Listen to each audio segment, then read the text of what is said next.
नमस्कार दोस्तों, स्वागत है आप सभी का हमारे चैनल पौराणिक लोक पर। शुक्रवार का व्रत उठाएं, संतोषी माता की शरण में आएं। गुड़ और चने का भोग लगाएं, जीवन में सदा ही सुख पाएं। संतोषी माता की जय। बोलिए मित्रों, जय मां संतोषी। हे मां संतोषी, आप हम सभी भक्तों पर अपनी कृपा सदा ही बनाए रखना। मित्रों, संतोषी माता के चरण कमलों का ध्यान करते हुए सुनते हैं शुक्रवार व्रत की बहुत ही सुंदर कथा। प्राचीन समय की बात है, एक गांव में एक बुढ़िया रहा करती थी। उस बुढ़िया के 7 पुत्र थे, 6 कमाने वाले थे और एक पुत्र कमाता नहीं था। उसके 7 बेटों की शादी हो चुकी थी और सबसे छोटे वाले बेटे की शादी एक अति गुणवान और सुशील कन्या के साथ संपन्न हुई थी। बुढ़िया अपने 7वें पुत्र का विवाह होने के बाद अपनी सबसे छोटी बहू से घर के सारे काम करवाती, परंतु उसे ठीक से खाना भी नहीं देती थी। यह सब लड़का देखता पर मां से कुछ भी नहीं कह पाता था और उसकी बहू दिन भर काम में लगी रहती थी। वो उपले थापती, रोटी रसोई करती, बर्तन साफ करती, कपड़े धोती और इसी में उसका सारा समय बीत जाता था। बुढ़िया भी अपने 6 बेटों की रसोई बनाती और उन्हें अच्छा भोजन कराती और पीछे से जो कुछ जूठन बचता सो 7वें बेटे को उठाकर दे देती थी। बुढ़िया का 7वां बेटा बड़ा ही भोला भाला था। वो अपने मन में किसी भी प्रकार का कोई गलत विचार नहीं करता था। एक दिन वो लड़का अपनी बहू से बोला, देखो प्रिय, मेरी माता का मुझ पर कितना प्यार है। वह बोली, क्यों नहीं, बहुत प्यार है कि सबका बचा हुआ जूठा तुमको खिलाती है। वह बोला, भला ऐसा भी कहीं हो सकता है? मेरी माँ ऐसा कभी नहीं कर सकती। मैं जब तक आंखों से न देखूं मैं मान ही नहीं सकता। बहू ने हंसकर कहा, तुम देख लोगे तब तो मानोगे। ऐसे ही कुछ दिन बाद एक बड़ा त्योहार आया। बुढ़िया के घर में 7 प्रकार के भोजन और चूरमा के लड्डू बनाए गए। बुढ़िया का 7वां बेटा अपनी पत्नी की बात को जांचने के लिए सिर दर्द का बहाना करके एक पतला कपड़ा सिर पर ओढ़कर रसोई घर में सोने का बहाना करके लेट गया। अब तो लड़का कपड़े में से सब देखता रहा कि आखिर क्या हो रहा है। जब 6 भाई भोजन करने आए, उसने देखा कि माँ ने उनके लिए सुंदर सुंदर आसन बिछाए हैं, 7 प्रकार की रसोई परोसी है और हर बेटे को आग्रह करके जिमाती है कि खा ले बेटा। 7वां बेटा कपड़े के पीछे ये सब देख रहा था। 6 भाई भोजन करके उठे तब माता ने उनकी जूठी थालियों में से लड्डुओं के टुकड़ों को उठाया और एक लड्डू बना दिया। जूठन साफ कर बुढ़िया ने 7वें बेटे को पुकारा कि उठो बेटा, 6 भाई भोजन कर गए, अब तू ही बाकी है, उठना कब खाएगा? वह कहने लगा कि माँ, मुझे भोजन नहीं करना, मैं धन कमाने के लिए परदेश जा रहा हूँ। माँ को बेटे की बात पसंद आ गई कि बेटा परदेश जाएगा तो बहुत सारा धन कमा कर लाएगा।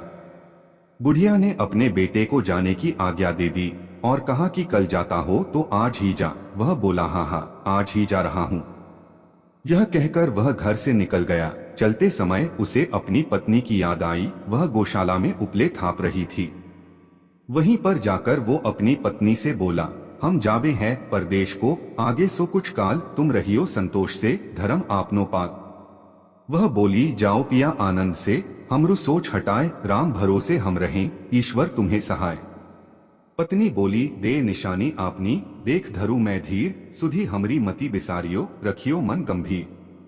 वो बोला कि मेरे पास तुम्हें देने के लिए तो कुछ भी नहीं है, बस यह एक अंगूठी है, सो ले लो और अपनी कुछ निशानी मुझे भी दे दो।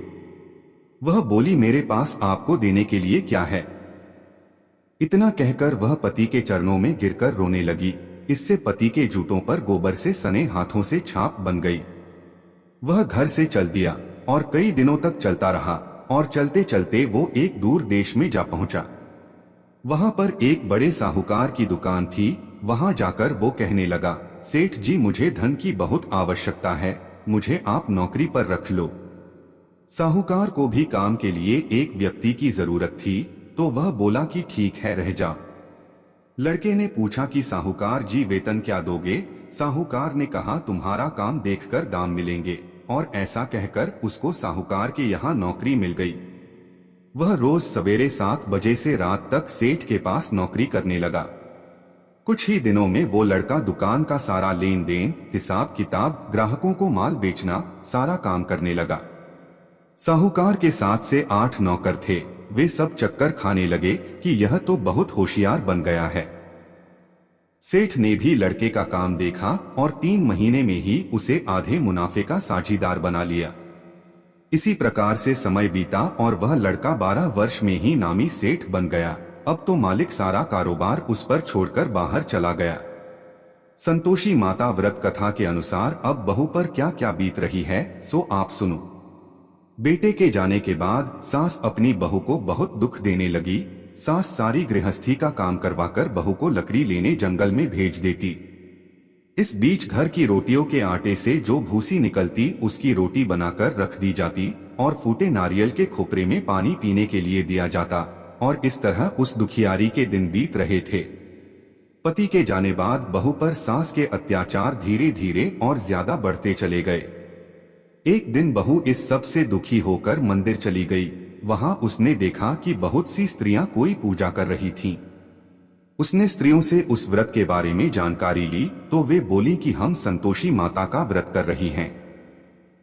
इससे जीवन के सभी प्रकार के कष्टों का नाश होता है और जीवन में सुख समृद्धि आती है। निपुत्र को पुत्र मिलता है, प्रीतम बाहर गया हो तो जल्दी अपने घर को आता है। कुंवारी कन्या को मनपसंद वर मिलता है, सब तरह की सुख शांति प्राप्त होती है और जो कुछ मन में कामना हो वे सब इस संतोषी माता की कृपा से पूरी हो जाती है। उन स्त्रियों ने उसे बताया कि शुक्रवार को नहा धोकर एक लोटे में शुद्ध जल ले गुड़ चने का प्रसाद बना लेना तथा सच्चे मन से माँ का पूजन करना। हर शुक्रवार को निराहार रह संतोषी माँ की कथा कहना सुनना। इसके बीच व्रत का क्रम टूटे नहीं, सो लगातार इस नियम का पालन करना। साथ में कथा सुनने वाला कोई न मिले तो घी का दीपक जलाकर उसके आगे जल के पात्र को रखकर कथा कहना। जब तक कार्य सिद्ध न हो नियम पालन करना और कार्य सिद्ध हो जाने पर ही व्रत का उद्यापन करना। 3 मास में माता व्रत का फल पूरा करती है। यदि किसी के खोटे ग्रह हो तो भी माता 1 वर्ष में अवश्य कार्य को सिद्ध करती हैं। इसलिए कार्य सिद्ध होने पर ही उद्यापन करना चाहिए, बीच में नहीं। उद्यापन में 2.5 सेर आटे का खाजा तथा इसी परिमाण से खीर तथा चने का साग तैयार करना। 8 लड़कों को भोजन कराना। जहां तक मिले देवर जेठ भाई बंधु कुटुंब के लड़के लेना, न मिले तो रिश्तेदारों और पड़ोसियों के लड़के बुलाना, उन्हें भोजन कराना, यथाशक्ति दक्षिणा देना और माता का व्रत पूरा करना। इस दिन खटाई भूल कर भी मत खाना और न ही किसी को खाने को देना और दिन में 1 वक्त भोजन करना। उन महिलाओं से व्रत का सारा विधान सुनकर अब तो बहू हर शुक्रवार को पूरी सच्ची श्रद्धा से संतोषी माता का व्रत करने लगी। संतोषी माता की कृपा से कुछ ही दिनों के बाद उसे अपने पति का पत्र मिला, साथ ही पति के भेजे हुए पैसे भी आ गए। यह सब देखकर जेठानी मुंह सिकोड़ने लगी और बोली, इतने दिनों में पैसा आया, इसमें क्या बड़ाई है। लड़के ताने देने लगे, काकी के पास अब पत्र आने लगे, रुपया आने लगा, अब तो काकी की खातिर बढ़ेगी, अब तो काकी बुलाने से भी नहीं बोलेगी। बेचारी सरलता से कहती, भैया पत्र आवे रुपया आवे तो हम सबके लिए अच्छा है। ऐसा कहकर आंखों में आंसू भरकर संतोषी माता के मंदिर में आकर मातेश्वरी के चरणों में गिरकर रोने लगी और बोली कि माँ, मैंने तुमसे पैसा नहीं मांगा, मुझे पैसे से क्या काम है, मुझे तो अपने सुहाग से काम है। मैं तो अपने स्वामी के दर्शन और सेवा मांगती हूँ। तब माता ने प्रसन्न होकर कहा, जा बेटी, तेरा स्वामी बहुत जल्दी तेरे पास आएगा। यह सुनकर वह खुशी से बावली हो गई और घर में जा काम करने लगी।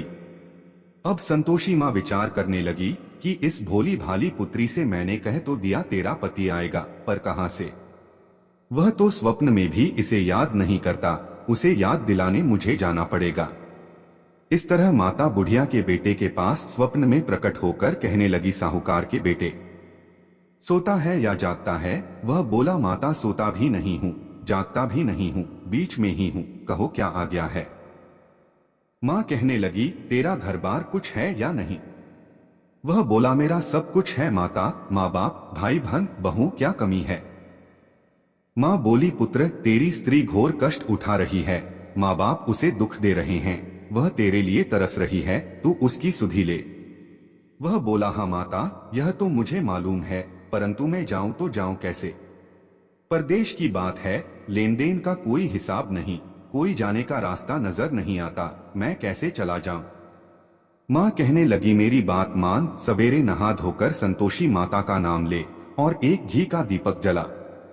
दंडवत होकर दुकान पर जाकर बैठना, देखते ही देखते तेरा लेन देन सब चुकता हो जाएगा, जमा माल बिक जाएगा, सांझ होते होते धन का ढेर लग जाएगा।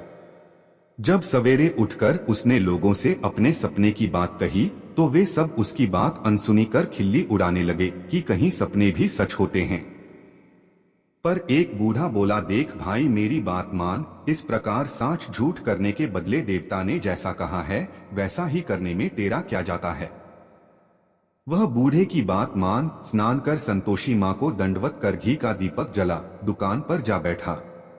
थोड़ी देर में वह क्या देखता है कि देने वाले रुपया लाए, लेने वाले हिसाब लेने लगे, कोठे से भरे सामानों के खरीदार नकद दाम में सौदा करने लगे, शाम तक धन का ढेर लग गया। माता का चमत्कार देख प्रसन्न होकर मन में माता का नाम लेकर अपने घर ले जाने के लिए गहना कपड़ा खरीदने लगा और वहां के काम से निपटकर वह घर को रवाना हुआ। वह बहू बेचारी जंगल में लकड़ी लेने जाती है, लौटते वक्त माँ के मंदिर पर विश्राम करती है। वह तो उसका रोजाना रुकने का स्थान था। दूर से धूल उड़ती देख वह माता से पूछती है, हे माता, यह धूल कैसी उड़ रही है? माँ कहती है, हे पुत्री, तेरा पति आ रहा है। अब तू ऐसा कर, लकड़ियों के 3 बोझ बना ला, एक नदी किनारे रख, दूसरा मेरे मंदिर पर और तीसरा अपने सिर पर रख। तेरे पति को लकड़ी का गट्ठा देखकर मोह पैदा होगा, वह वहां रुकेगा, नाश्ता पानी बना खाकर माँ से मिलने जाएगा। तब तू लकड़ियों का बोझ उठाकर घर जाना और बीच चौक में गट्ठा डालकर 3 आवाजें जोर से लगाना, लो सासू जी, लकड़ियों का गट्ठा लो, भूसी की रोटी दो और नारियल के खोपरे में पानी दो। आज कौन मेहमान आया है? माता की बात सुन बहू बहुत अच्छा माता कहकर प्रसन्न होकर लकड़ियों के 3 गड्ढे ले आई। एक नदी तट पर, एक माता के मंदिर पर रखा और एक सिर पर रखा। इतने में ही वहां एक मुसाफिर पहुंचा। सूखी लकड़ी देख उसकी इच्छा हुई कि अब यहीं विश्राम करे और भोजन बना खाकर गांव जाए, और इस प्रकार भोजन बना विश्राम कर वह गांव को गया। वो घर में सबसे प्रेम से मिला और उसी समय बहू सिर पर लकड़ी का गट्ठा लिए घर में आती है।